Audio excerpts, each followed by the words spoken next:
Sir, શું ખાવા પીવાથી સફેદ ડાઘ વધી શકે? ખાવા પીવાથી વિટિલિગો વધે છે કે નહીં, આ સાચું છે કે મિથ છે? કોઈ ચોક્કસ ફૂડ આપને કીધું હશે કે દૂધ, દહીં, માછલી કે આ બધું ટાળો, પણ હકીકતમાં એવું નથી. હકીકત અલગ છે. કોઈ ચોક્કસ ફૂડથી વિટિલિગો થાય ને એવું કોઈ સાયન્ટિફિક પ્રૂફ નથી, પણ હા, તમારી હેલ્ધી ડાયટ ચોક્કસ તમારી સ્કિનને અસર કરે છે. જો તમને વિટિલિગો છે, તમારે ડાયટ ઉપર ફોકસ કરવું જરૂરી છે. તાજા ફળો અને લીલા શાકભાજી એન્ટી એજિંગ માટે અથવા એન્ટીઓક્સિડન્ટ જે તમારા સ્કિનને સેલ્સને પ્રોટેક્ટ કરે છે. બીજું વિટામિન્સ અને nutritions, vitamin B, B12, zinc, આ તમારા સ્કિન્સને એન્ટી એજિંગ પ્રોસેસ કરતી અટકાવે છે.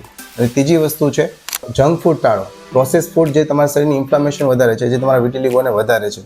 માટે યાદ રાખો, કોઈ એક ફૂડ દુશ્મન નથી, સમગ્ર લાઇફસ્ટાઇલ જ મહત્વની છે. માટે જો વિટિલિગોને કંટ્રોલ કરવો હોય તો આ 3 વસ્તુ યાદ રાખવાનું. Balance diet is equal to balance skin. Healthy diet લો, સ્ટ્રેસ ઓછો કરો અને કોન્ફિડન્સ હાઈ રાખો. શું તમને પણ કોઈએ વિટિલિગો માટે ડાયટ રિસ્ટ્રિક્શન કે ફૂડનું રિસ્ટ્રિક્શન આપ્યું છે? જવાબમાં લખો, મને કમેન્ટમાં લખો.